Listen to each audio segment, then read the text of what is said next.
All right, welcome to episode 2 of the Training4Athletes Podcast. I'm Jerry Devine. This is my co-host Jason Miller, and we are co-founders of the Training4Athletes.com website, the digital marketing platform that allows parents and athletes to find trainers and coaches to help unlock their potential. Today's episode is brought to you by RJ Laminates. If you're thinking about upgrading your floors, RJ Laminates specializes in luxury vinyl plank, laminate, hardwood, and engineered flooring installation throughout the Philadelphia area, New Jersey, and Delaware. Known for quality workmanship, honest service, and beautiful results, RJ Laminates helps homeowners and businesses transform their spaces with flooring they'll love for years to come.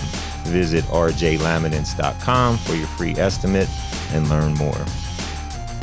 Really excited today to be joined by our guest, Frank Sciolla. Frank's a longtime basketball coach here in Bucks County. His impact extends way beyond wins and losses, both on and off the floor.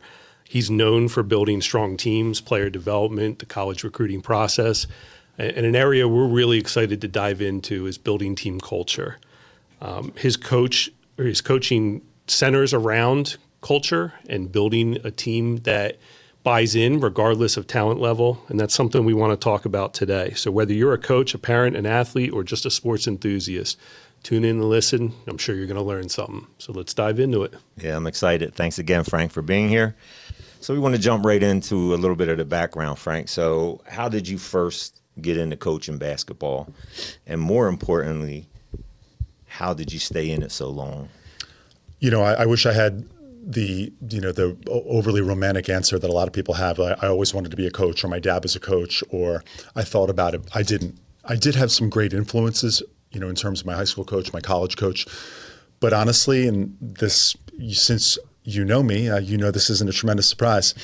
When I graduated college, I got through it really quick. I got through in 3.5 years, and I went to my mom and dad, and I said, "Listen, I'm going to do law school. I'm going to get ready for law school, but my friends are taking a little bit more time to graduate. My best friend was finishing up. He was at Penn, and so I said, "Can I do a year? Can I take a year off? I'll work." And so I was working. I was writing for a local newspaper. I was waiting tables, doing all sorts of jobs, doing everything you do, carrying kegs, whatever. And one morning, I was substitute teaching because I had my cert. Well, I had been an English major. I was an English major, so I had my cert. And one morning, back when people used to read this thing called the newspaper in the Courier Times, yes, there was an ad, and the ad said, "Pennsbury High School needs an assistant basketball coach." And I didn't even know where Pennsbury was. I thought it was in New Jersey. I seriously had no idea, even though I didn't live that far away. But because I lived in Bucks County, we'd moved around a lot, but I had played in the Catholic League, so I didn't know. All I knew from basketball was reading in the newspaper. And of course, I knew Bristol, and you would see Mike Vrieswick growing up, and you'd see like all these names, and you would see Mike Jones. I played against Mike Jones from Pennsbury and Sunny Hill and stuff like that. So I'm like, I'm going to go pick up an application. I was out. I'd been out the previous evening. I thought I was no black leather coat. That would be years later, Gary. I had a zip up. I had beard growth. I probably smelled not tremendous, and I thought I was going to pick up an app. And I drove to the office, and the secretary, they had no one. And the secretary said to the athletic director, she goes, "The AD's in there. Go talk to him." I go, "What? I'm wearing shorts, nothing. It's like October. They have no assistant coach." I go in, I sit down. He talks to me really quick. He then makes a call. He calls Brad Sharp, who was the head coach. Mm-hmm. Brad takes the call. Back then, you could call to the school. He says, "Go meet Brad Sharp." So now I'm on step 2. I drive over to Pennsbury. This is going to make people laugh when you think about this. I park my car and walk right in the building. There's no rules back then. This is pre-9/11. Security. Yeah. I walk right in. I see Brad Sharp, a face that I had seen from the newspaper many times for years. I sit down. He says, "Do you want to coach?" I go, "Well, I kind of was just getting the application, but I guess, no preparation." He said, "Tell me why you should coach. You should be my assistant." I had no answer prepared. So I looked up and I just said, "I'm eager," which he made fun of me for years. And so he said, "Okay, I'll call you." I got up about 45 I'm minutes. never going to hear from him 45 minutes later, "Hey, I need an assistant." And what it turns out was, I guess the other assistant had stepped down. He needed somebody. He really didn't have anybody. And I kind of jumped in, and there I was. So now I had gone to my parents 3 months previous. "Can I take a year off?" Now I had 4 jobs. So I was doing everything. And when I got into the coaching, I did like it. I liked it. Things were different. It was a public school. How you communicated was differently with kids, how Brad was. I learned from Brad. He had an assistant named Steve Nielsen, who was a legendary baseball coach and player. I was able to take from him. And I just watched. I really just watched, and I learned, and I got a sense of it, but with no intention of being a head coach. Because in my mind, it was going to be, well, when I'm still, I still have other plans in my life. And what eventually happened was Brad stepped down from the job. I was going to say, how long did you assist? I was an assistant for 2 years. Okay. Brad stepped down for the job, and I said to my dad, I said, listen, I'm just going to go for this, and if I do it, I'll do it for a year. I knew that I had no chance. I later learned that 67 people applied. At the time, it was considered a really big-time job. It was considered a sleeping giant. It had not been traditionally successful, and the applicant list was incredible. I mean, Bob Buchanavich, thank you, gave me the folder when he retired. Tom Kazor, Don Hess from over in Hightstown, college assistants, every possible local coach applied for the job. But he decided to keep it inside the district. And there was Ed Cochran and other people, and I just went for it. Were you still subbing now? He told me, he said, come sub in Pennsbury. Okay. He said, so I can count you as an insider. But really, I wouldn't have given me the job. I was 24. Ed Cochran was a legend. He had a successful run at Pennsbury. There was another internal candidate who thought he had it too. And I think that helped me at the interview because I went in, I got a lot of advice from Ray Engel, who gave me a lot of preparation.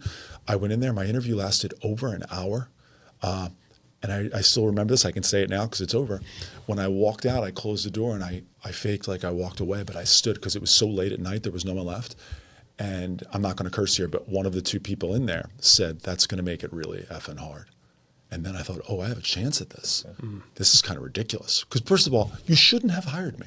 You really shouldn't. I'm not being immodest here. Like there were all these people on this list, proven, on paper, viable, who look great, successful people. And so, but well, you had to make a great impression in those. I felt that I did well. I felt that I did it well at the interview. No, was I a great assistant? I was okay. That's what I mean. I thought I was okay. We didn't know. I didn't know how to work yet. I mean, I thought I did. I worked a lot because that's how I grew up. My work ethic was established by my parents, but I didn't know. I remember that I did say this to the guy. The fact that I said this, the temerity for me, I looked up at Bob Buchanavich, Bill Katz, and I said, listen, here's the deal. If you hire me, within 5 years, we will be the premier basketball program in Bucks County. And Bill Katz, to his credit, the principal, who was a legendary player at Pennsbury, giggled, as he should have giggled. Because why Pennsbury? Right. He knew it isn't softball, it's not football, it's not baseball, it's not bowling, it's basketball. And I don't know, I just said it, and he goes, well, how are you going to do that? And I gave him my way that I was going to do it. And when I left there, I was like, oh, I thought I did pretty well. Meanwhile, did I think I would? No, of course not. Just saying stuff, you know what I mean? But it sounded cool. It's funny. Well, turned out to be a pretty good decision by that athletic director as we sit here now, huh? Yeah, you did pretty well.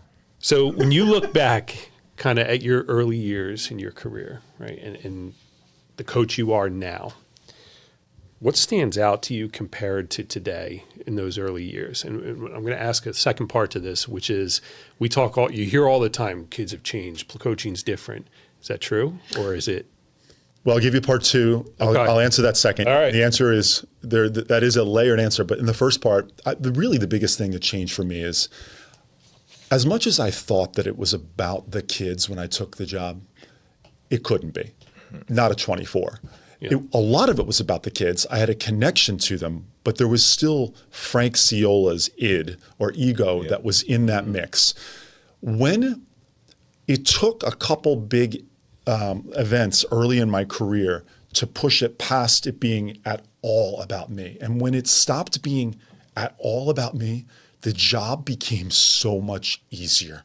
And I do want to give credit here. I remember this. Buff Raddick was a good coach back in the day at Council Rock and then Council Rock South. He's the principal now at South. He still is. And Buff Raddick, we had a phone conversation one time, and I very much looked up to him. We had a fantastic rivalry. And he said to me, listen, I wanted to ask you, when did it stop being about you?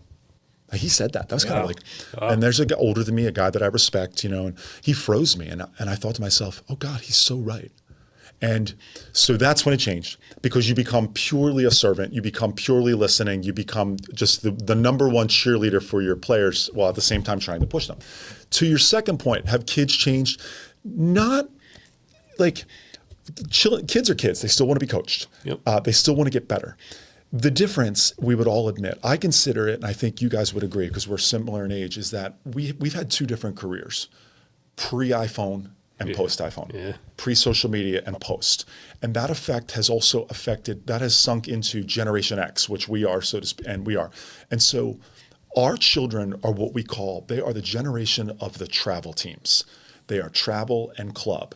There is, playing to them must have multiple meanings, not just for fun.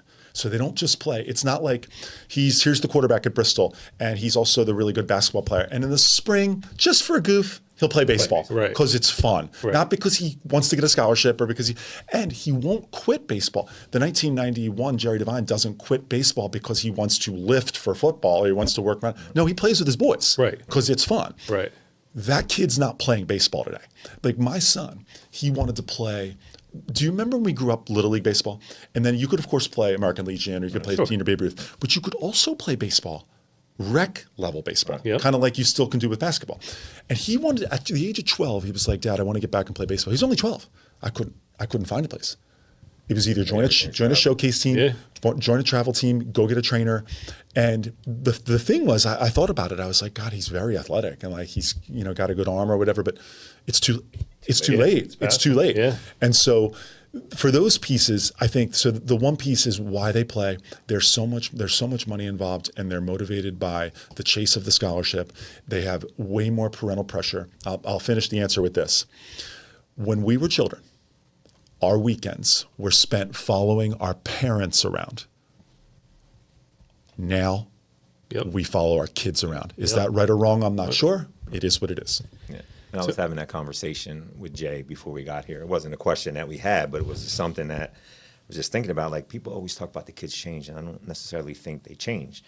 For me, I think, like you were talking about earlier, and you alluded to, like, the parent pressure, right? That I think parents have become way more invested in their kids because of the money that they put into it.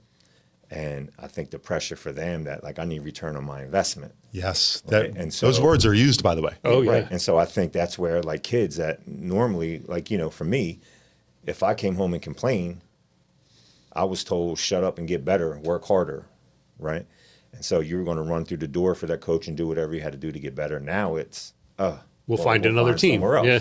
Well, the coaching, it's funny that you say that. I've had some humbling experiences when it comes to, if I did still have an ego, I wouldn't anymore. And being in the Catholic League when I coached at Egan, I learned really quickly that I didn't matter. It was, I'm not saying I didn't do a good job or I didn't matter on my staff, but what I mean by is there were kids who wanted to transfer to Egan and come play who never even spoke to me or who didn't even know who I was. Mm-hmm. It wasn't about me. I was only going to control their playing time. Yeah. And so when you talk about the pressure, I remember coaching club basketball for my daughter. I remember parents pulling their kids aside in the hallway and talking about, well, I'm spending this money training and you only had 2 points or you're not shooting. Yeah. I've had issues now. I've had a lot of issues where I have players whose parents, I have some parents who are fantastic, many of them are, and I've had parents who open, like, what's the point? Why am I spending this money? And if you say those words, like, that's it, party's over. Yeah. The burnout's coming at some point.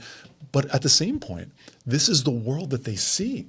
Like, you look at it, we all have kids, and like you look at this world and you're like, am I doing the right thing? Should I send them to the showcase? Should I send them to the showcase? Yeah. They were invited to this. They can go to this elite camp. Oh my God, they didn't get invited to this. And all of a sudden you think you're behind if you don't do it, even though it's so make-believe. And I do help my parents with that. Like, I knock 90% of that stuff out, and I'm like, that's make-believe, and I don't have a hard time saying it. We were just talking, and it's funny because when you talk about that moment of, it wasn't about you. And I was telling him, like, the moment for me was when I became a parent, right? Like, the lens I looked at it changed. When we were 25, 26 and early into coaching, it was all about us, and we're screaming and we're yelling and we're doing all these things. You become a parent and you go, okay, so this is what everyone else is feeling right now. I think for me, that was that moment. Is there that one moment when you said this is when it became not about you? Yes. We had about three years in, we got it rolling. Year 4, we were really good. We went to the district finals with Pennsbury. It was an enormous experience. We took 13 buses to Villanova, school buses. The whole community was behind it. And we had a player didn't come back on the bus. He went on the fan bus with his girlfriend. Teachers were concerned about it. I had to suspend him for the next game. I suspended him for the first round, the first state playoff game. The next year, that kind of rocked me. I'm like, God, why would anyone do that? And at first I felt bad about myself, but my bigger concern was what it did to the other kids because I saw it. The next year, and I love this, by the way, this player and I are very close now. I love this kid, but you're a kid. The next year, he did almost the exact same thing. He didn't come in a curfew the night before a state playoff game. He didn't come in. This was like 2000. And I had to gas him because it was 2 years in a row. In fact, I met with my two captains and I asked them what they wanted. And they were like, we were almost in no choice. And I felt terrible. And at that point, when I saw the team and how they reacted, I was like, God, I've already had my time as a player. Look at this. It's their journey. Yeah, this is it. And look at the way they are right here. And we're going to battle through this. And then it became from there, having my daughter, that absolutely changed it. But it changed so many in a great way. I came alive. I became a man, right. At that point. But it was right before that. And then the further you get away from yourself, the further you get away from the worrying about the wins and the losses, it becomes, you're just in such a, I don't want to, this is cheesy like Phil Jackson, but it's almost like Zen. It's almost like, you're like, there's no, here we go. So you talked about having a really good high school coach, right? Great college coaches. You're with Brad, Buff, and all these other guys. And the fact that you coach for so long and you've been around so many great coaches, whether it be clinics or through like recruiting and talking to all these guys, who had the biggest influence on you? Early in my career, it was Ray Engel. Ray was not a basketball guy at all. Was he a priest at that point? He was occasionally, and he would often get me into the cloak. But no, early in terms of discipline and whatnot, that was an influence on me as we came through it. And then my college coach was very helpful, John Zeke, and he had a legendary run at Cabrini, and he had been helpful with other pieces. I had kind of watched how he constructed a roster. I watched how he had kind of navigated. He knew how to put the talented guys and allow them a certain leeway with the other guys. And then he brought it all together and created like a culture. And then the other thing, to be honest, it was my staff. It was deciding people that I wanted to work with that shared my values. They may have been different than me. They would fight with me, but that they wanted to be head coach and that they had stake in the game. And I took a lot from my staff. I've had several different core coaching staffs over the years, and I've learned so much from them. And I really think the big piece is I empowered them.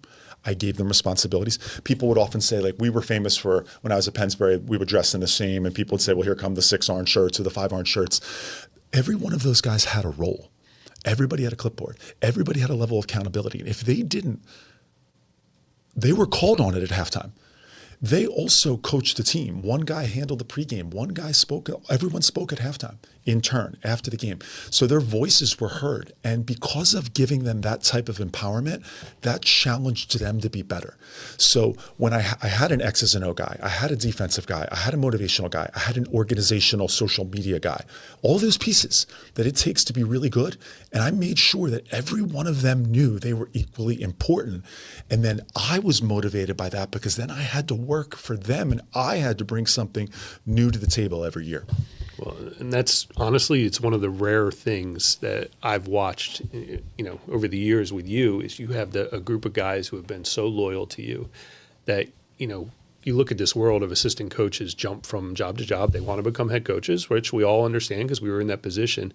You've managed to keep a core group together for a long time. And I think that's one of the reasons you've been so successful is because you know how everybody operates. You know what's expected. And like you said, you share common goals and beliefs. And it's been really cool to watch that from the outside and even to get to know a lot of your staff members over the years and know what they bring to the table has been awesome. Thanks. There was a tweet out there in the beginning of Twitter.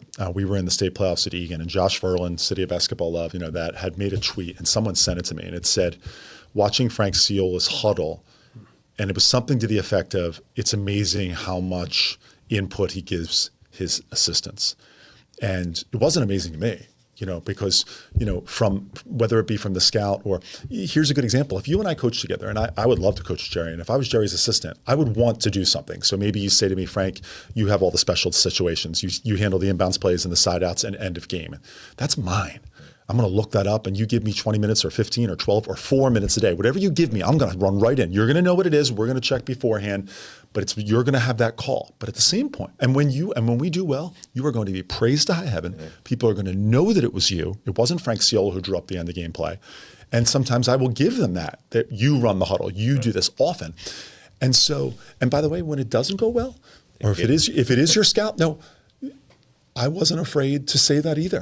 Mm-hmm. And those guys, they would come back at me and they handled it. And that, when I lost that, when we broke up and I came over to the girls and I had to create a completely new one, I took that same model and did the same thing, and I've had that.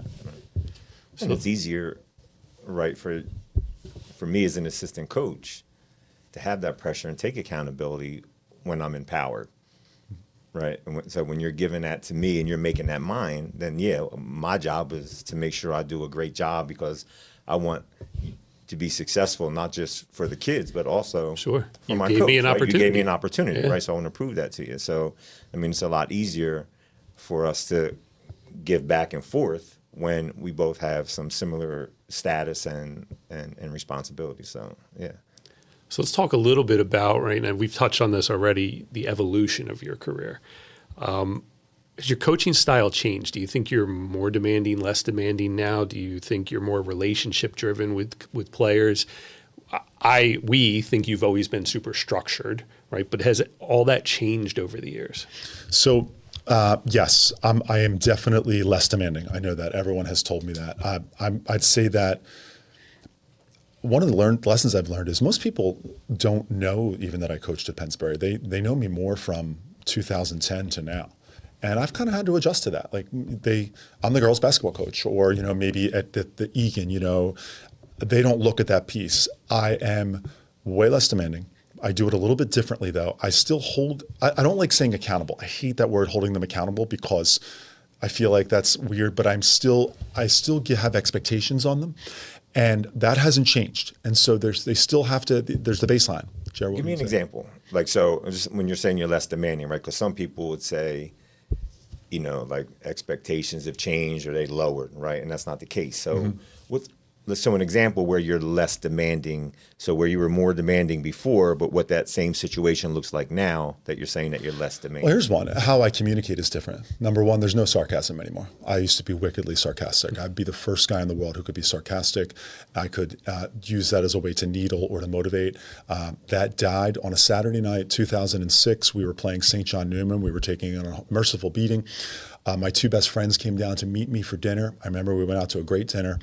And one of them said to me, he was sitting behind me, and he's a really nice guy, tremendously nice guy, and he played in high school and college. And he said, Frank, I have a question about your sarcasm. Like, what's your overall goal with that?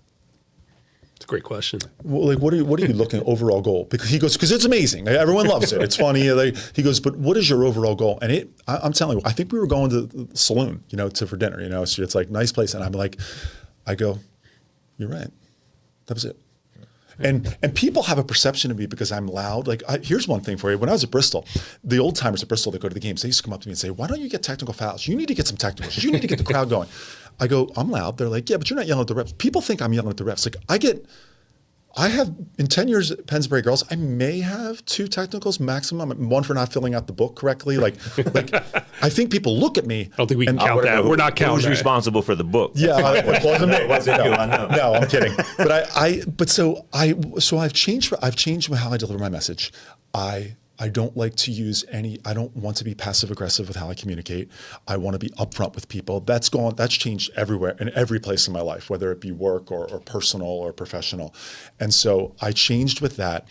I became more understanding. And when it comes to how we play, so I had this conversation with Jay Wright. I used to have these conversations at 5-Star. Identity-wise, my teams have always been looked at as how they play defense. I understand that.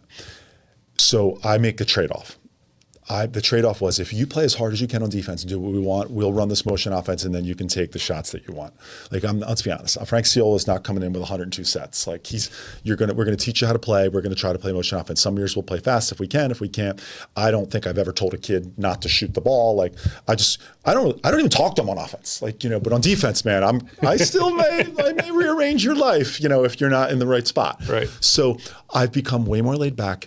And when you said relationship driven, I don't know. I'm not as really. I think my relationship with my girls players are solid and good, but I'm also older and I'm more separated from them. Right. I'm definitely concerned about their lives and what everyone's dream is going to be. Like, we meet we have our meeting, our postseason meeting. We give them a Google Doc. We share it with their parents. We meet. We'll meet again before school starts. We'll meet again in the middle of the season. So we have these like organized meetings, but we talk and we have our things every day and the stuff that we do off the court. But these kids, they play for so many teams now. They have so many coaches that I don't necessarily hold that place in their life. If you think about this, do you remember your AAU coach? You didn't have one, right? You played in summer leagues and stuff like that. And you remember your high school coach. You know what I mean? Yeah. He was you played fewer games. So the high school coach was kind of like on a pedestal here. Yeah. I know, I'll be honest with you, like, I have kids that sometimes I wonder if they think I know anything that I've coached. I mean that. Like, I'll talk about stuff. I'll give them analytics. I'll tell, hey, don't do this, and they'll be like, really? Well, my AAU coach, who's 28 years old and who never really played, but he played a little bit and has never coached like anything, has told me I should do this. And you know what I do? I don't fight it. 20 years ago, I'd be like, now I'm like, okay, well, you do that, and when you come back with us, we'll talk about it. So, what's one thing that you believed very strongly in when you were a young coach and that you don't believe as strongly in now? That's a great question, and I'm going to give you an honest answer since I'm not prepared. And I always believe that whenever you're not prepared for something, you just blurt out honesty. When I was a young coach, I believed that everybody had to be coached the same, that everyone had to be treated the same. And while I do believe we have to still have the same rules for everyone, I understand more than ever that these people come from such different places and that there are so many differences, whether they be cultural, whether they be what's up with their family, and I'm going to tell you, would I have made the same decision at the state playoffs if it happened this year? No. I would not have suspended that kid for the rest of the year. In fact, I was going to bring him back. I was going to bring him back after the second game. When I saw him in the crowd, I'm like, I'm going to bring him back. But I wouldn't have done it. When I was at Egan, we had a situation where a kid did something similar. And it was in the state playoffs. It was before the state quarterfinals of the year we won the state championship. And everyone got petrified because of me.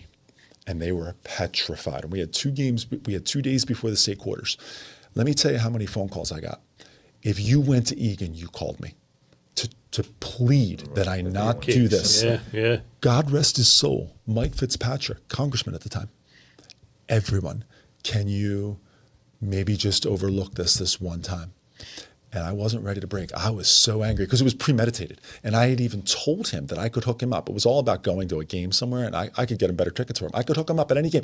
You guys want to go to a game? I know, I'll get you tickets. Right. And so when it happened, I broke. You know why I broke? Because the captain of the team, Chase Coomer, called me. He called me.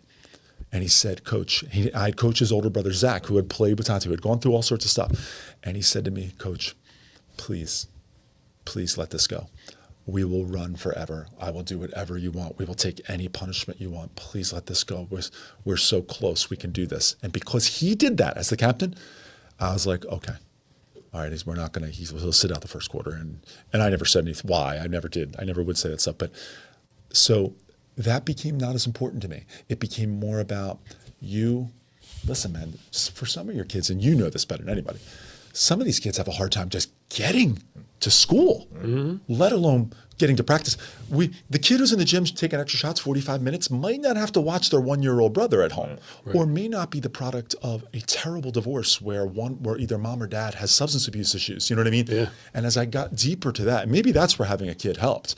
Then it became like, okay.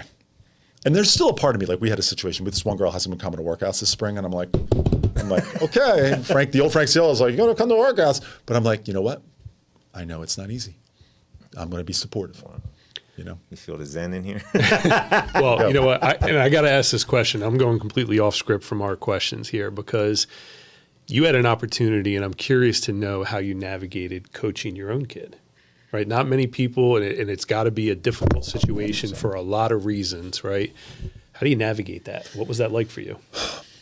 Well, I mean, I coached her AAU team, and the reason I did that was because it got her on the team. I had dropped her off. She was practicing. She was in 3rd grade, and they called me and said, hey, we cut all these 5th graders. Would you coach this team? My daughter was in 3rd grade. And your daughter can be on it, and we'll give you another 3rd grader, so socially she has someone. So I started coaching her, and that team became really good. That was a extremely unique team that wasn't a shoe sponsored team where girls came from all over the place, and they were excellent. At high school, I did not want to do it. Wood was going to be a stretch because of the drive. I really did not want to do it. Some people think that I'm lying. I'm not lying. I was against it because I didn't want it to hurt our relationship. It's interesting. It's a guy that we all know. There were one person, Kurt Bergman, one of my assistants, he actually talked to my daughter about going to Pennsbury. You know, he was like, listen, if you're thinking about not going to Pennsbury, I just want you to know you could go to the Patriots, and they're already going to be good, or you could make Pennsbury something. And then it was Neil French. It was Neil French, who's over at Maple Point. And Neil French said to me, he's like, listen, I know, because I said to him, I don't want to do this. And I was really honest when we were out. And he said, I understand, and I understand why. I just think that this will be a really unique experience, and I think that you can handle this. And I think there's going to be ups and downs, but I think you can do this. And I did. And am I going to tell you that I did a great job coaching her? I'm going to say no. I think 1.5 of the years, granted, COVID chopped up 2 of the years, so it made it different. But I did enjoy it. I wouldn't give those years back because we got to see each other in a different way. And we put in some rules that we tried to follow when we came home, but that didn't always happen either. And she was emotional, and obviously I'm emotional. And I was nothing but proud for her. At times, again, at 25, could I have done it? No. And by the way, speaking of ego, I knew why we were winning. Right. I wasn't confused. Right. Frank Sciolla never goes out and thinks he's John Wooden. When we would get invites to play in these big time showcases, or they invite us to go travel, and I'd be like, I knew it wasn't because of my genius. And so she was there, and she would go. You know, I remember we were playing a game down at Jefferson, and we're playing Carroll, the defending Catholic League champions, and she's in 10th grade, and they tie the game. They have the Player of the Year in the Catholic League, and they tie the game, and we're going to call a timeout. But we're not going to call a timeout. I just say to Bella Arcuri, who's coaching with me now, I'm like, yo, run this when we come down. She looks at me, and we come down. There's only 10 seconds to go. We run a set play, and Ava gets it and scores. There's like 2 seconds to go, and we beat Carroll. And I'm like, holy smokes, you know, like this is pretty cool. And that's when I was like, I'm kind of along for the ride here. All right. So, right, maturity is one thing, right? So you mature as you get older, and so things change, right? And you learn different things just through your experiences. But you always seem to be successful through the changing times, right? The 80s, the 90s, the 2010s, now into 2026. How do you continue to kind of stay on top, to continue to learn and, you know, to continue to evolve, you know, as a coach? Okay. So let's use the word evolve, and without getting too personal here, but, you know, we all know each other. Like, you've evolved over the last few years, you would say, right? Right. As a man, right? Right. Would you say that too? Sure. But I don't think everyone courts that. I think we sometimes say, like, that we're going to change. Like, remember when you were like 17 and you would tell your girlfriend, I'm going to change, like, you know. No, but I'm saying that at 50. Yeah. So, fair enough. I understand.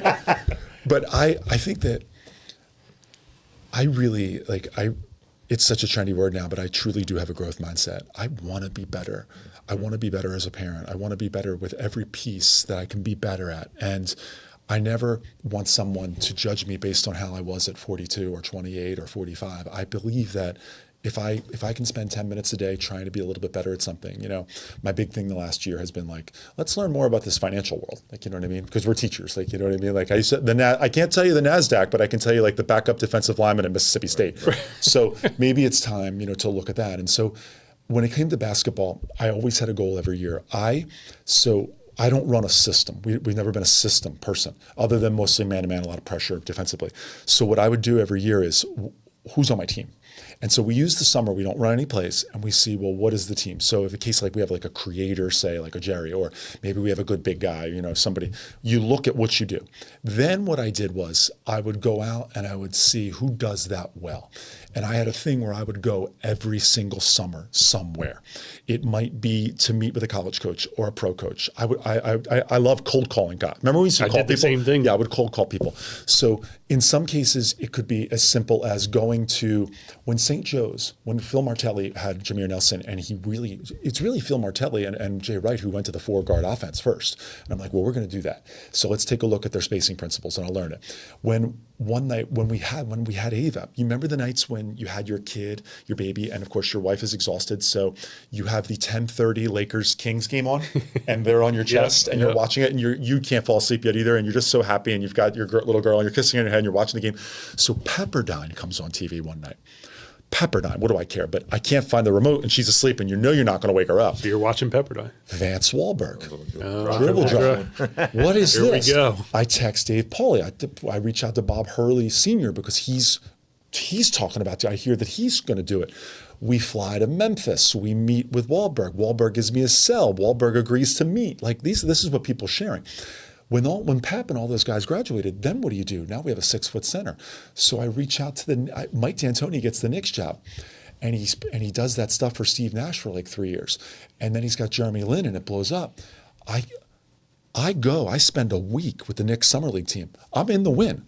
I'm at every practice with the win. I'm on the bench during the games, writing down every set. We come back. We ran, when we had that 2010 year with Jesse Krasner when he won Player of the Year, we ran the Knicks offense. We ran Mike D'Antoni's Steve Nash sets. It's the only year I ever ran a ton of sets. So then it becomes that. And then we get to Bristol and we have nothing. So we're just going to hold the ball and play defense. Like it changed. We run the Wisconsin swing. So I reached out to Bo Ryan, like every piece. And then now with the girls, the other piece I think that's important is get your staff to be like that. Like my one assistant now, Sean Ryan, he's hilarious. He's annoying. What do you think of this set? What do you think of this set? What do you think of this set? And then I'll freak out. I'll be like, Sean, you've given me 82 sets in 11 days. Yeah. Put one of them in. Right. But ultimately, it's all about, like right now we're experimenting how we're going to play. And they're playing in this Philly Live thing on Saturday. And I said to the girls today, I don't care if we win and we're not running any offense. We'll figure it out. And we'll know it. And by the time the season comes, we'll have looked up, and we did do something this year that you're going to see a ton. You guys are going to see this in basketball. I think we were the first team to do it. So me saying it now isn't giving up a secret. We ran the Merrimack zone that Joe Gallo is doing that made Merrimack the sensation. It's based on a lot of European concepts. We started it on September 1st. Sean Ryan, my assistant's responsible for it. It was his baby. I gave him 20 minutes at every single workout and 20 minutes at every practice. We didn't figure it out until the district quarters. We played East and upset them. They were the number 2 seed. Then we went on to upset the number 3 seed to make it to the district finals. And that was based on the new philosophy of no more threes, but give anybody any mid-range shot they want because no one takes it. It took us a long time to do it. I'll give Sean the credit. He taught it. But so I'm always chasing. And this year, we got another thing we're going to move in that's going to be new. And we think that that's our edge that we can sell to our kids. And you know who was doing it on the boys' side? It was Chris McDesby. I saw Chris McDesby doing it. Roman was doing it. It was their way of hanging. And I'm like, I'm going to see that in the boys' world a ton next year. And the girls' world, maybe slowly, maybe us doing it will get people to do it. I don't know. It's funny because as you sit here and talk about especially the dribble drive, right, for me, and Jerry knows this, right, I ran the dribble drive for 10 years, but you talk about going to see D'Antoni and Vance Wahlberg, who I called Frank Sciolla, right? And I don't know if you even remember this. There was a time where, teams were jumping and we couldn't figure out how to get into it and get the motion going. And I just remember picking up the phone and I go, I've watched you run this for years. What do I do to counter this, right? So you've taken on that role to mentor so many young coaches and maybe not even knowing it, right? Like I studied a lot of the stuff you did at practice and we brought you up a couple times to scrimmage, right? Just because, not because I thought we were going to win or I knew your teams were going to kill us, but I wanted to see it in action. So it's really cool when you talk about those names, but you're one of those names for a lot of people now. So I want to talk a little bit about something that we really value, and that's team culture, right? And you've touched on a bunch of different things. When you look at team culture for any of the teams you've coached, what are your non-negotiables? Some of them are going to seem almost simplistic. Don't be late. No one is late. So we took the Vince Lombardi rule, and I'll give you a culture piece here. We took the Vince Lombardi rule and we said you must be dressed and on the floor 15 minutes before practice. If you come in 14 minutes, you're late. If you're late 1 minute, that means you made 22 of us late, which means we're going to do 22 sprints. So that knocks that whole up. No one's ever late. But when you really have your culture rolling, and I will admit at my advanced age, it's a little bit annoying, they get there earlier and earlier because they want to get in the gym. The girls have become a situation where, and I live across the street from high school, but the girls have become a situation where 8:45 became 8:30, 8:30 became 8:15. All of a sudden I would see them there at 8:15. I'd be taking the trash out of my house and I'd see all the cars lined up. And I'd be like, why is everyone here at 8:15? No, they want the balls out. Then I had to beat them. I can't allow them to be there before me. Now I got to be there at 8:10. Guess what? They saw that I was there at 8:10. Yeah. Now we can get there earlier. And it was funny when the freshmen, every year it's an adjustment for the freshmen because they think that to be there at 8:45, and they're right. They're not wrong. I don't tell them. I don't have some sort of speech like, you should be there earlier. I don't say any of that. No, it's the upperclassmen who are like, yeah, it starts at 8:45, but you'd be wise to get this work in. And so being on time is a piece because our time is valuable. And since we time our practices to the second and we chart everything, they value that piece. The other piece is communication. Proactive communication. That becomes for us as simple. Here's a simple piece. If you walked into the gym, every one of them would come up and say hi to you, must be able to shake your hand, look you in the eye. But that crosses over into playing on the court.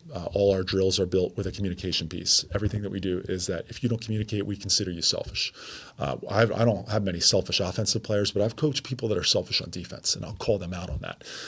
We have actually a girl I love. We have a 9th grader who's really coming on, and she's fantastic. Played for me, but I did stop today. We had a workout, and I said, "Your lack of communication concerns me. I can hear you a little bit, but you're not ready yet. And if you want to be ready and get to the next step." So being on time. And the other part about communication is when you are not doing well. I'm hurt. I'm not feeling well. I'm having a bad day. I don't think I can make it. I've got a test. Hey, I'm confused about my role. These type of pieces. You must do me a favor. Don't wait to tell me at the end of the year that you were upset at me. Tell me right away. And I need that in my personal life. I don't want to hear 3 years down the road that I was upset because of something that happened at a birthday party or whatever. I want to know right now that if I upset you, and I will, if I do something wrong, I'm okay with you telling me and calling me out on that. I'm okay with that because I can't get better if you don't tell me that. And so that really exists in our locker room. The other thing that is the hallmark, the third piece, we do not reward hard work. We feel that hard work is a baseline expectation if you want to be out of our program. If you want to tell me that you feel you should be playing more or that you should be good because you work hard, so there are a lot of other girls that aren't. I don't know what to say to you. I'd be a model if I had more hair. Like I don't know. I really don't know what to say to you when you say that. So hard work, because that's how I grew up. And I grew up at 13, and this isn't me, I'm not looking for a medal here because I think we all have the same stories. 13, 14, I started 40 hours a week, and that was it. And I was working in high school while I was playing basketball, and I didn't think it was anything special. It's just what you did. We did it. We had to work. How else were we going to survive? In my world, I had to. And so this piece, what we do reward though, we will reward you if you consistently work hard, if you have consistency, and if you execute. And if you execute, you will get your chance. You will play. And we do. I know my biggest weakness as a coach. It's been told to me at every spot when I've taken the job. I play too many people. I've never gotten over it. I understand it. I can't fight it. I've gotten better at times. Like at certain big games, I've become better at that. But I know that it's hurt me, and I know that people don't like that about me. I was told straight up at Egan. They were like, I said, what did you guys think of me when I was there? They were like, that you play too many people. And I was like, okay. But to me, if my kids are working really hard and they're doing what I'm asking, I have to be able to find a little bit of playing time. Yeah. Because then if you wonder why we play so hard, and I would venture to say that we play as hard as anyone when it comes to how hard we play. Because people know they have an opportunity. They have a chance to play. Yeah. And now I can't give that up. And it keeps them engaged, right? Like how much does it suck to go to practice and work your butt off for 3 months and maybe 6 months in the summer and you don't get that opportunity, right? Like, so yeah, I agree with you. No veterans back. New group of young girls. What's that look like early, establishing that culture? Well, when you're I'm going to take this on a general statement, not just girls and boys, because girls socially are tremendous listeners. And so they are, and at times too much so. We did have that 2 years ago. We had a situation where we had graduated 7 seniors and we came in and we had 6 freshmen playing. And the schedule was still really hard, one of the toughest schedules in the state. So no one cares that they're in 9th grade. And so you have to, all you do is you kind of keep a routine. And we always talk about the phrase, we tell the team, take joy in the mundane. That there are some things that might seem, we always have a certain warm up because we're concerned about their ACLs and their hips and stuff like that. But there are other pieces that we're going to do as building blocks. And while we may not win, the end goal can't be to win. The end goal has to be a little bit better. Now, that's a cliche. Coaches will often say, it's not about winning. We want to get better. And then they'll scream or get ejected or whatever. No, it truly is about getting better. And so how do you do that? Well, you have to establish measurable things. That's why we chart a lot of things at practice and we reward things at practice. We use our managers to that regard. And then with the younger girls, it's just understanding, letting them know that you are 14. You're going to make mistakes. Give yourself some grace. It's okay. In the guys' world, where they don't physically mature as quick, and so you have a 9th grader who maybe never played, but in 10th, 11th grade, they can be awesome. Girls are kind of there physically in 9th grade already. They kind of are what they are. In the guys' world, you're trying to keep them motivated, keep working, keep playing hard. What can you do to get that done? Well, you got to make yourself available. I mean, I hate to say this, and it's hard. I mean, you have 4 children. It's like, you've got to carve a piece of your life out. You've got to make yourself available in that gym so that they can get better. You've got to provide that platform for them. I just had a long talk with Wes Emmy, who's our boys coach today, who's tremendous. And we had a good talk about what it is to get to the top and stay there, and the balancing of your own family and all those pieces, and how you motivate kids to keep wanting to get better when they see that maybe there's not a chance. Like the thing today is, if I don't think I'm going to get a scholarship, what's the point of playing? Yeah. You know what I mean? And then you got to keep that. So culturally, what do? Everyone matters. Everyone has value. And really, I believe that. Like, if I go back, if I can tell you right now that just going through some of like the really good teams that I got to coach so many stars, and I know that people remember the stars, but man, I guarantee you that the 9th and 10th, man, and 11th, they knew they were valued. We made sure they knew that. Just as my staff knows they're valued, so do those people. And if you can get to that point where everyone feels value, then your culture truly becomes like this is all about us type of a dynamic. I was going to remember reading Jay Wright's book, and he talked about that there's the understanding that we all have the same, we might have different roles, but we all have the same status, right? And creating that culture of the value of everybody, even though we have different roles and different things that we're going to do, we all matter exactly the same. And yeah, how do you get that 9th and 10th man or a girl who's not playing a lot? Well, to buy into that still starts on the practice floor. It also starts off the court. There are some things that people like. Sometimes people are good at certain things. Like, who runs your bus? Like, your bus is run. Like, for us, we have assigned seats on the bus. The freshmen are up front, sophomores, juniors, seniors are back with me. I sit in the back of the bus because I learned from coaching boys. That's where all the bad stuff happens. See everything in front of you. Yeah, and so you come back, but that 9th and 10th, like, what I do. And I'm not saying this is correct. I want to be real upfront with this. I never knew who's on my varsity on December 1st. And I tell the parents at the parent meeting, that's fluid. You may have a uniform one for the 1st. You might not on the 20th. You may move up, but you may also move down. So when you walk in there, you are aware that your status is not a given. Now, whoever practices the best, they're going to get longer leeway in a game. But the fact that everyone knows that week to week they can move keeps everybody, in our opinion, on kind of like a heightened sense of alert to what their value is. Hey, this scouting report that you're getting, we're going to have a quiz on it on Thursday. It's going to be tied to whether or not you play. You're all a part of this. You must know this. And so the other piece is finding, like, can I find a minute for the 12th person? Because the team rallies behind that.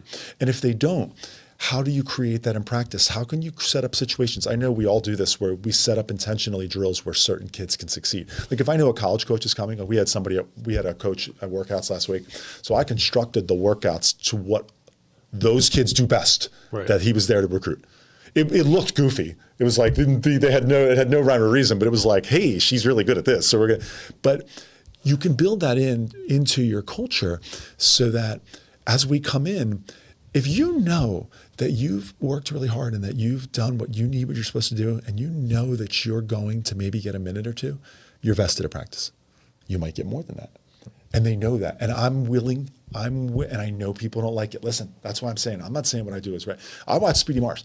John Calipari grabbed me one time down at the Apollo, and he said to me, he's like, you play too many people. He goes, you play too many people. Speedy Marsh, who I look up to, he said, Frank, you got to play 6. Maybe 7 if there's somebody's hurt. Meanwhile, I'm rolling like 11 guys out there. But he was right. He was right in terms of if we were just going to win the game. But then what about those other 5 or 6 kids? And I'm not saying I'm not better than Speedy. Right. Speedy's Speedy. Everybody's got their own way. That's just how we establish our culture. And then, man, it's easy to remember. Like if you look back, because we coached, go back to Jesse Kras's teams. Like Jesse was good, right? Dante was good, right?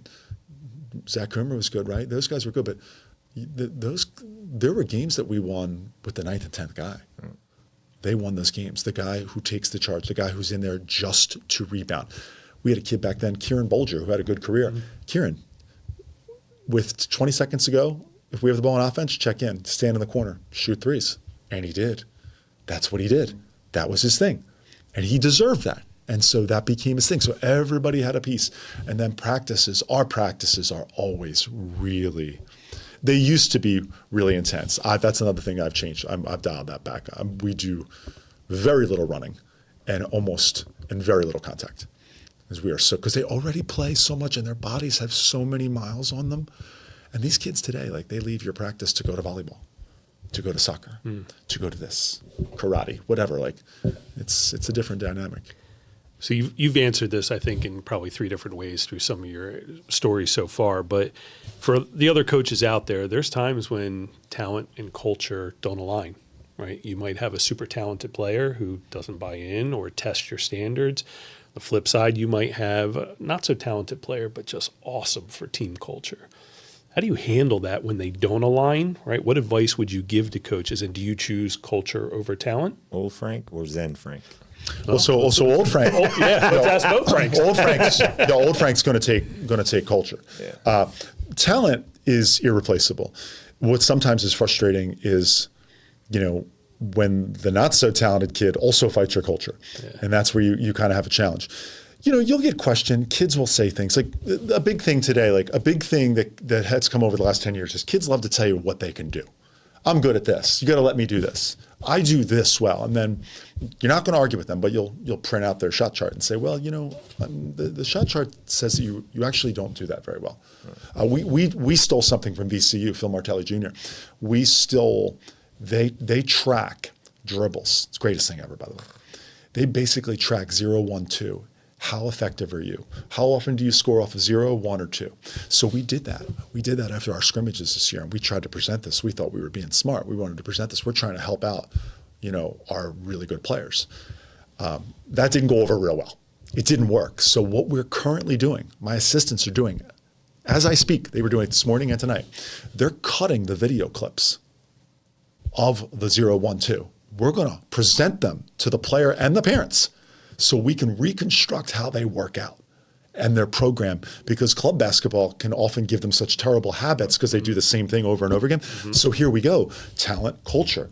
I don't want to butt heads. We need you to be better so that you can play at the next level, which is what you want, which is always the number one goal for us. Because your legacy isn't going to be how many wins you have. It's going to be like, were you able to send in a lot of kids to your dream? Yeah.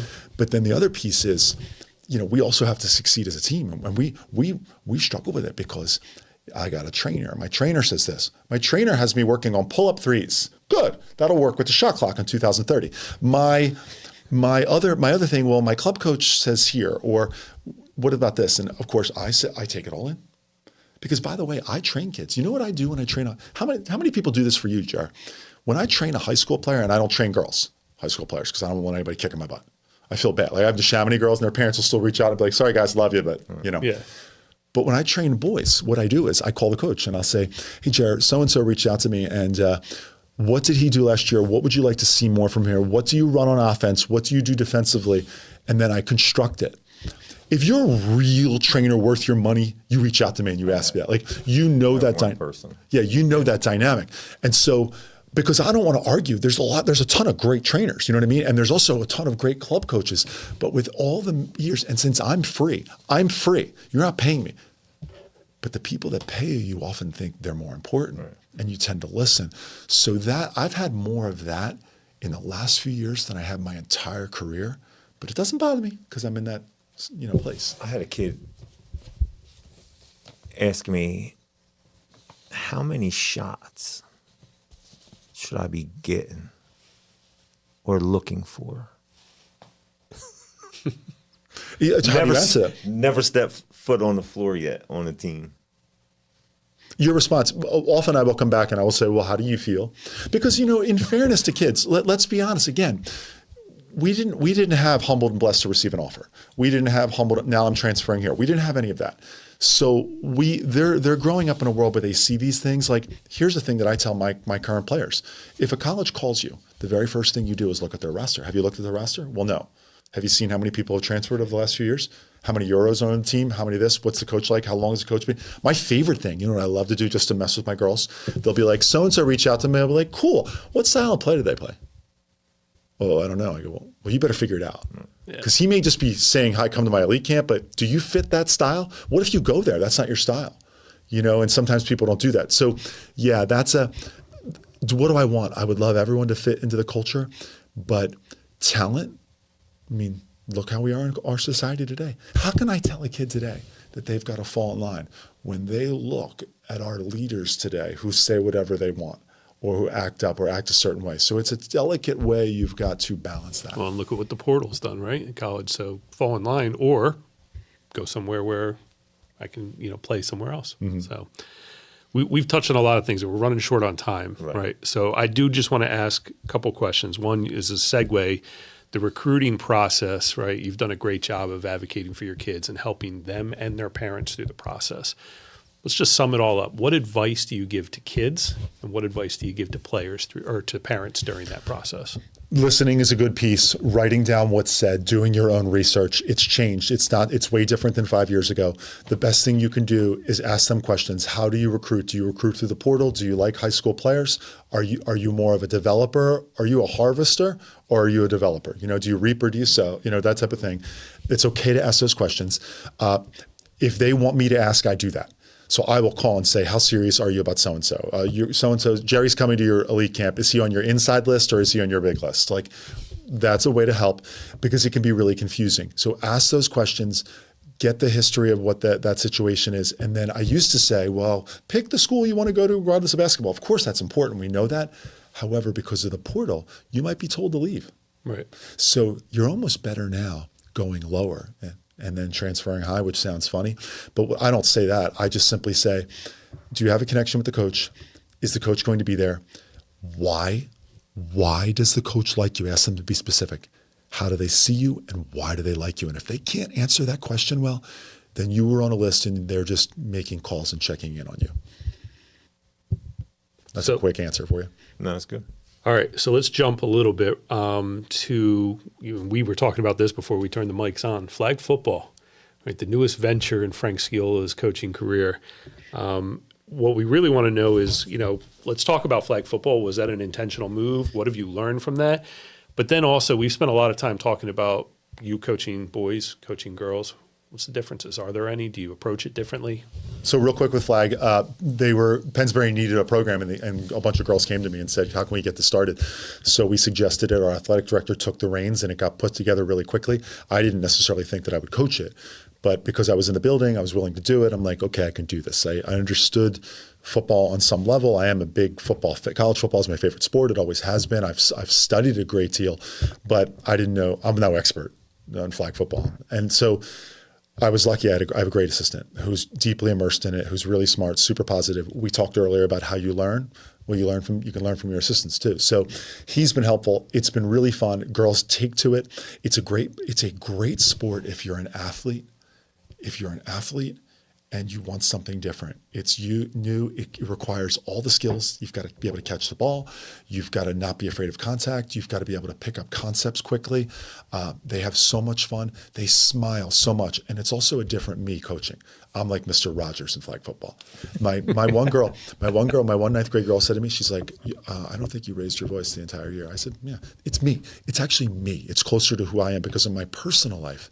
The character that I play in public and this personality on the sidelines and whatnot is really not me. In fact, it's kind of exhausting to motivate myself to be like that anymore. Who I am in person is kind of pretty quiet, to be honest. I hate to say it. And so that's been fun. On your other side, you were talking about what was your other question second? How do you approach the difference in maybe coaching boys and girls? Is there a different approach? Well, the locker room smells way better. That's right out the chute. And the women, listen, it's jarring. So just as you've been told in your life, when your wife told you something that you did 11 years ago that bothered her, they also listen. In fact, if you say something incorrect, if you say something like, all right, I want you to run a 7-yard hitch, but it was a mistake because I spoke too quickly and it should have been a 5-yard hitch or whatever, they ran that 7-yard hitch because that's what you told them. You know what I mean? They'll run into each other. Right. But when it comes to why I like it, how it's different, it's the social piece. I'll give you one thing that's more entertaining. When you coach guys, they can hate each other. I mean, they can hate each other, but when the game starts, they just want to win, man. You can be the biggest jerk, but if you're the one who needs to get the ball, if it's time to vote for captain, they're still going to vote you for captain. With the girls, when it comes time, but I haven't voted for captains for years. Voting for captains is the dumbest thing ever. It's only going to start problems. But the captains are organic. We don't even do it. In fact, in the first game, they just go to the center circle. The girls know who the leaders are. But anyway, I will say that in the girls' world, I learned really quickly. Never call anyone jealous. Be aware, okay, that if they don't like a certain person, that could tip the scale of the team. And I'm going to be honest, I've had issues with that. I very recently, like where you would think that like some of your best players would be like, you know what, we're just going to have fun and this is going to be an awesome experience and we're going to enjoy this and we've known each other forever and we're going to do it. It's not as easy for them. And whereas guys, like, you know the deal. I don't need to tell you. Yeah. I don't know how many times fist fights, but and then be back in. Yeah. Go and they're ready to go rock and roll. Yeah. Be back in the next day, and that would rip the team in half now. So I have a question. This is I want this answer because this is kind of personal. I would like to know your thoughts on it. So going through like tough stretches, whether you're a losing streak or, you know, whatever it is, how do you handle that? Do you keep the same routine? Do you, not that you're changing your culture and your non-negotiables, but do you blow things up and do something different just to change the minds? Like, how do you handle that? Like going through a tough stretch, like how do you handle that? That's a really good question. I think that evolves over the years. In some cases it can be as simple. It can be an actual fix of X's and O's. For a baseball player, maybe how their swing is, or for us, you know, running something different or making a switch. And if that's what it looks like, then we'll try that. While I will keep a routine similar, I will often change something up. I will try to do something fun, or maybe we don't practice that day and we talk. And this past season, I'm okay saying this, it wasn't easy for me. I'm not going to lie. I was highly insecure. I never thought I was doing a good job. Now, I want to be clear, like for people who are watching this, we won our league championship. We advanced to the district finals in the state Sweet 16. So you would think that that was probably a good season. I never thought I had a control of it. I resigned twice and was talked out of it. I could not get one thing together, and I couldn't get everyone to enjoy the fun they were having. no one just seemed like they were having enough fun to me, and I thought it was crazy. So finally, I couldn't do it anymore, and I knew I was at my breaking point, and it was early in January. And so on a Saturday, we came in and we just didn't practice, and we literally had a 2-hour Dr. Phil. How do we feel about each other? And why is this? And I've done this over the years. Sometimes it works, sometimes it doesn't. Sometimes you can never grab it because everyone's goals are different now. You know, we had locker rooms where people were crying after wins. You know, how do you navigate that? And so ultimately, I was in such a place mentally that I thought, if I don't want to go to the games anymore. I was dreading them, and we're winning. So everyone always thinks it's about winning and losing, and you know that it's not. You know, and so we had this meeting, and we sat there, and I in my brain I was like, okay, we should go practice, but I'm like, not until everything's been said. Not until everything's been said, until everyone has spoken. And we can write it down on paper, and we'll do things. And I try a lot of different motivational things, whether it be writing, whether it be speaking, and I want to mix that up. And ultimately, the other part becomes, don't focus on the wins and losses. Don't focus on the win and losses. And finally, last piece that I've personally always loved, find a kid on the team. It's normally a senior, and get into them a little bit so you motivate them to change the dynamic of practice. Where basically fire them up, get them to practice hard, and then play them a little bit more than they normally would. There seems to be, it lifts everyone up. We did that in 2010 with current Bristol football coach Mike Sciolla. We had a practice on a Sunday, which we never did, and Mike started off practice. He wasn't playing a lot. He started playing pretty well in practice, and then we were just praising. Yes, Mike, that's it, Mike. Yes, Mike, go harder, Mike. Anything you wanted. He had a great practice. It changed the dynamic of the team. We went on a long run after that, and he played a ton. He went from not playing much, but that practice and his energy level flipped it. And you can do that with people. Sometimes a person can do that. So we have two segments here left that, you know, one we want to have a little fun with, and the other is sort of kind of what this podcast was built on. So let's start with having a little fun. All right. So let me preface it with this. You have to answer off the top of your head. All right. We had Russ Romano, who I love, and I thought the podcast was great. A lot of gems. But he called a timeout, and he wasn't allowed. And he answered the one question that should be a second for like 7 minutes. All right. Okay. So this is called No Timeouts. Favorite basketball player of all time? Charles Barkley. One word to describe your coaching style. Passionate. Most important coaching trait, discipline or relationships? Relationships.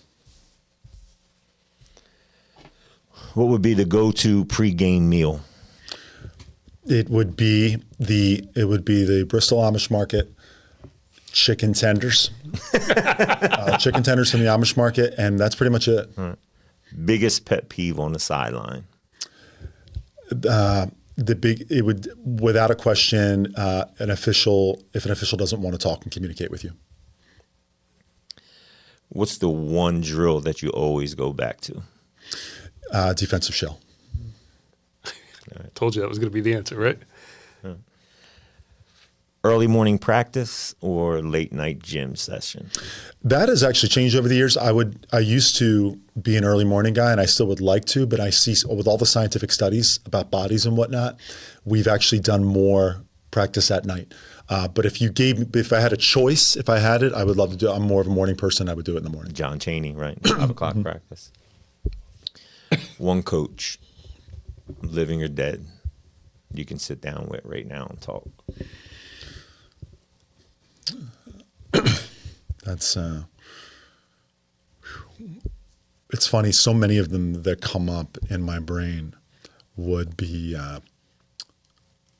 football, but I'm going to give you an answer that's a little bit different, and I would say it would be Pat Summitt. And the reason I say this is because the arc of my career is every job I have taken has been like a rebuilding job.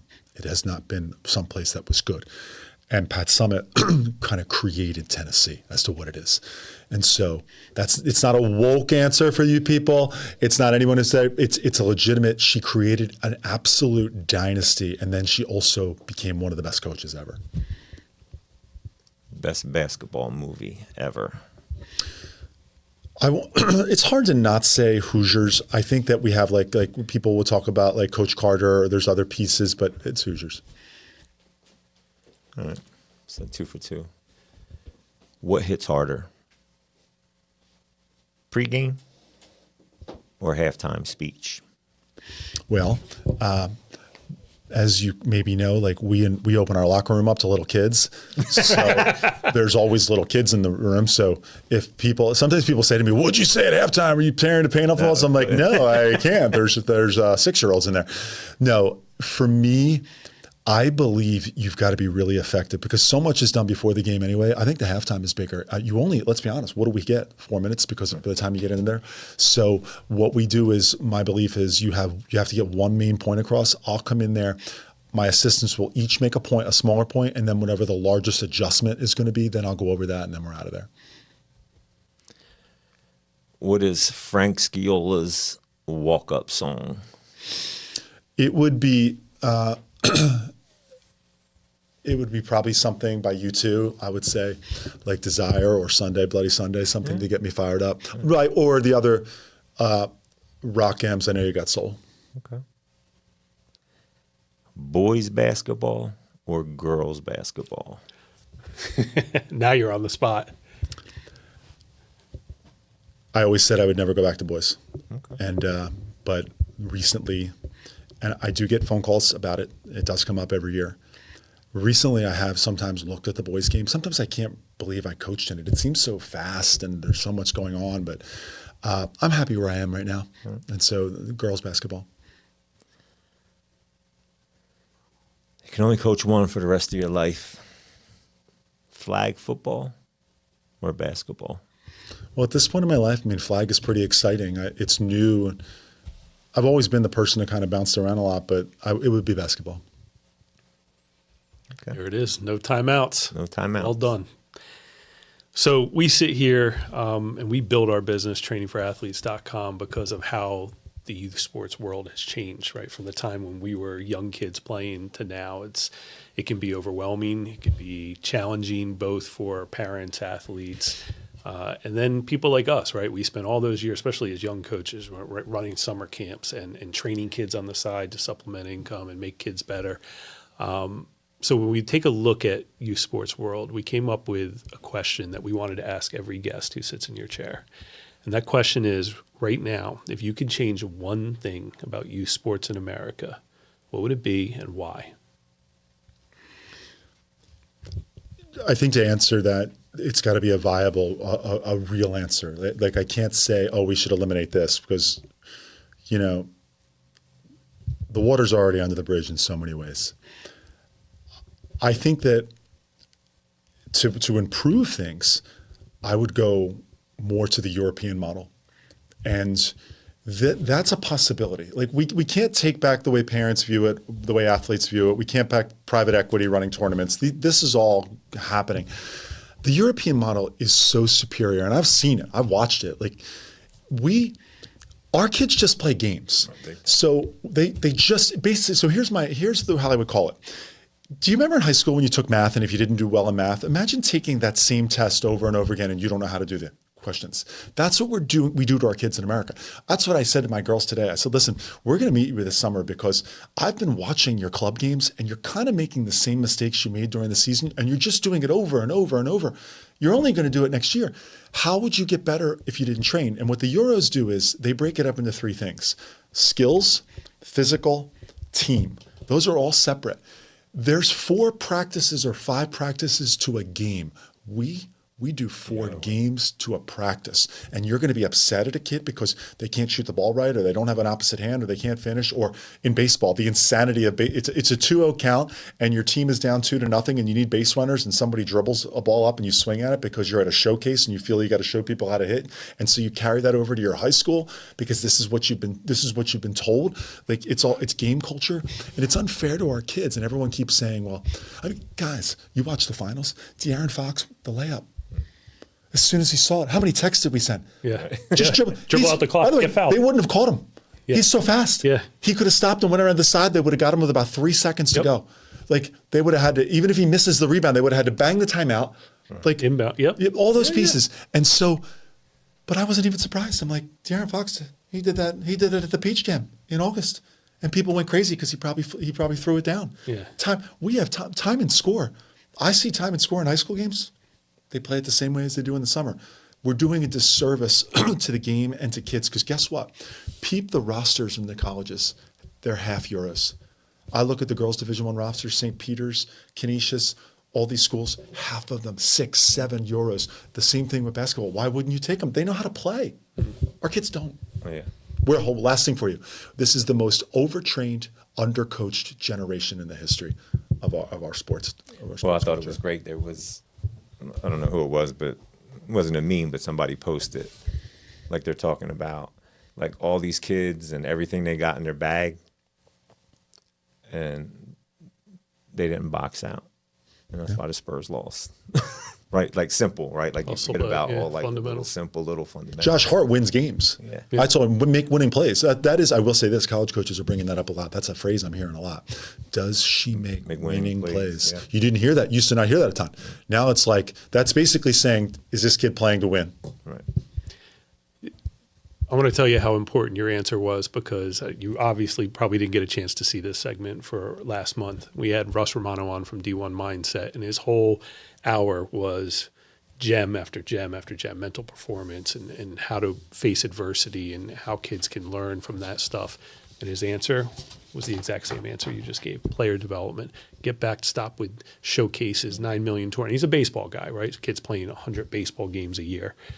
And you look at the European model, right? And it's not just basketball, right? Like you look at soccer over there, right? They do the same thing. It's not about playing 100 games. And to have two guests answer that question unknowingly the exact same way, it speaks volumes to, what we're doing right now. So, Coach, I want to thank you so much on behalf of not just the Training for Athletes podcast, but as two basketball coaches in the Bucks County, Jersey area who have followed your career. And I always tell my young coaches now that I get a chance to work with, the best coaches are sponges, right? No one's reinventing anything in the sports for the most part. And you take a little bit of a lot of people and you make it your own. And we had an opportunity, I think, over our years to take some stuff from you and make it our own, and we became successful because of that. So thank you from, not just the Training for Athletes podcast, but, for what you've done in sports in Bucks County, for us as coaches, and it's been great to sit here and talk to you today. Oh, thanks. Thanks a lot, guys. Awesome being here. And I got a ton of stuff, again, so this has been great for me. The last 2 episodes, I've gotten so much. I was able to sneak in a couple of the questions, that I would normally ask you anyhow and you would answer, but it was cool to do it here, put you on the spot. Well, not really on the spot, but make sure I got it fresh. So check out more episodes with Training4Athletes.com. Timeout. Awesome. Thank you. Good luck. Good. Awesome. Good. I think this is the right platform marketing-wise to get out. So check out more episodes with Training4Athletes.com. Timeout. If you are a coach, trainer, or sports business, create your profile now on Training4Athletes.com and join the marketplace where parents and athletes are searching.